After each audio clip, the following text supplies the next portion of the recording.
ارے ملا جی اپنی تو موج آ رہی ہے، اور سناؤ کیسے جی رہے ہو؟ ارے ملا جی آپ لوگوں کی فقیری دور ہوگی یا نہیں؟ یہ کیا 2 کوڑی کا لباس پہن رکھا ہے؟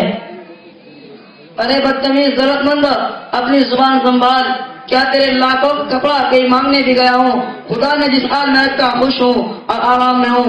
اور سن، آپ یہ ملا کر کے جو مذاق بنانا چاہتے ہو، علماء کے لباس کو دھکا لگانا چاہتے ہو، لیکن سن بد نصیب دولت مند، فانوس بن کے جس کی حفاظت ہوا کرے، فانوس بن کے جس کی حفاظت ہوا کرے، وہ شمع کیا بجھے جسے روشن خدا کرے۔ واہ کیا شاعری کہتے ہو ملا جی! بتاؤ کیا رمضان کے مہینہ میں ہم لوگوں کے پاس بھیک مانگنے نہیں آتے؟ کیا جب ہم ٹکڑے دیتے ہیں تو جھک جھک کر شکریہ ادا کرتے ہو؟ میں نے کیا غلط کہہ دیا؟ جو حقیقت ہے وہی تو کہا ہے، تم تو ہو ہی 2 کوڑی کے، تمہاری وجہ سے ہم لوگوں کی انسلٹی ہوتی ہے۔ یہ جھولا، یہ رسید، چلے بھیک مانگنے۔ مجھے بہت افسوس ہو رہا ہے آج تمہاری جہالت پر۔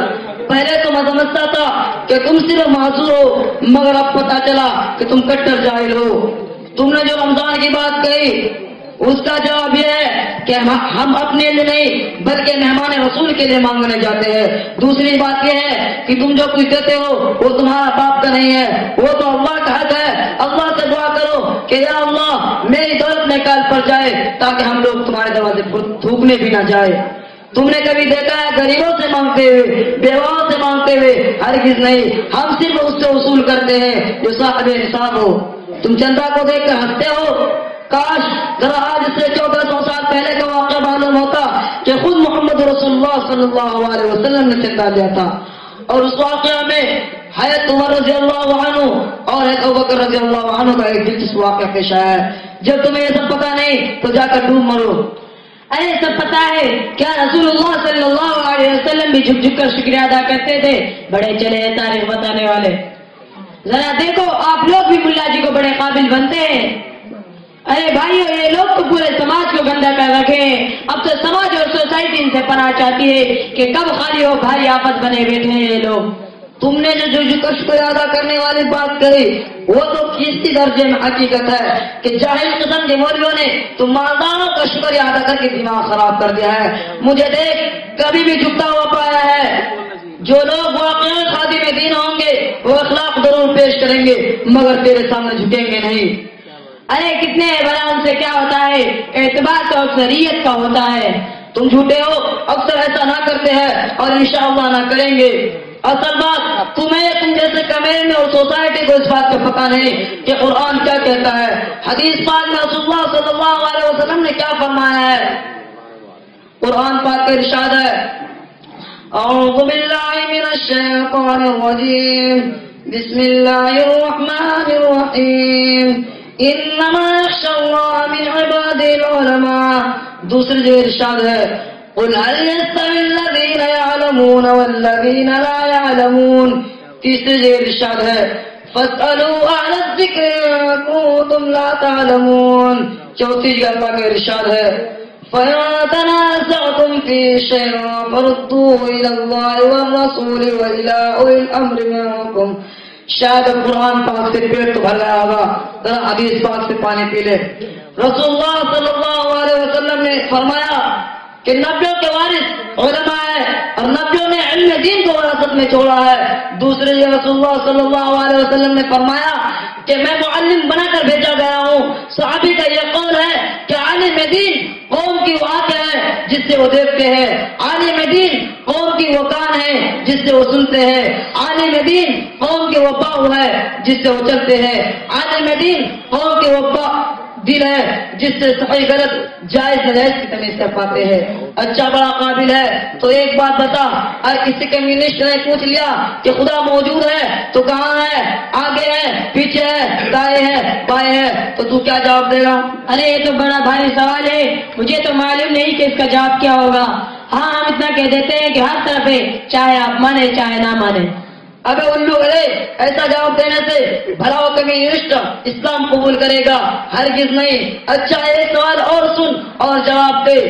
اگر کوئی ہندو کہے کہ تم لوگ عجیب آدمی ہو اور ایک لڑکی کو نکاح کرنے سے پہلے حرام کہتے ہو اور دو بول کیا بول دیا وہ حلال ہو گئی، بھلا یہ بھی کوئی بات ہوئی؟ دو بول سے کیا ہوتا ہے؟ مولوی صاحب آپ تو بہت بھاری بھاری سوال کر رہے ہیں، بھلا ہم لوگوں کو اس کا جواب کہاں سے آئے گا؟ اس کا تو کوئی بھی جواب نہیں دے سکتا۔ وہ کیا ہے آپ ہی بتا دیجئے، مہربانی ہوگی۔ اب آیا اونٹ پہاڑ کے نیچے، اب تو سمجھ میں آ گیا کہ ہم لوگ 2 پیسے کے کپڑے میں کتنا کچھ جانتے ہیں۔ سنو، جب بھی باطل سے ٹکرانے کی ضرورت پڑی تو ہم ہی لوگ سر پر کمان باندھ کر میدان میں آئے۔ یاد کرو تاریخ، انگریز سے مقابلہ کرنے کے لیے شاہ ولی اللہ محدث دہلوی رحمۃ اللہ علیہ، شاہ عبدالعزیز محدث دہلوی رحمۃ اللہ علیہ، شیخ الہند محمود الحسن دیوبندی رحمۃ اللہ علیہ، مولانا قاسم نانوتوی رحمۃ اللہ علیہ، شیخ الاسلام سید حسین احمد مدنی رحمۃ اللہ علیہ، مولانا آزاد رحمۃ اللہ علیہ میدان میں آئے۔ رنجیت سنگھ سے ٹکرانے کے لیے شاہ اسماعیل شہید رحمۃ اللہ علیہ میدان میں آئے۔ جب راجا رنجیت نے رسول اللہ کی گالی دی تو حیرت نے قسم کھائی تھی کہ اس کا کام تمام کروں گا۔ جب حیرت کا سر کٹ گیا تو راجا رنجیت کے پیچھے کٹے ہوئے سر کو لے کر دوڑے اور ایک پلنگ پر جا کر اسے قتل کیا۔ اور سن، جب قاضیوں نے فتنہ سے سر ابھارا تو علامہ کشمیر رحمۃ اللہ علیہ اور مولانا عامر تفسیر رحمۃ اللہ علیہ میدان میں آئے۔ اتنا ہی نہیں، آج تک علماء دیوبند اس سے بات ٹکرا رہے ہیں۔ مولانا میرے سے غلطی ہو گئی، واقعی مجھے یہ سب معلوم نہیں تھا۔ میری خواہش ہے کہ آپ کچھ اور سنا دیجئے اور ہو سکے تو ان سوالوں کا بھی جواب دیجئے۔ ضرور سنو، مسلمان کو گمراہ کرنے کے لیے فتنہ رضا خانت پیدا ہوا تو علماء دیوبند میدان میں آئے۔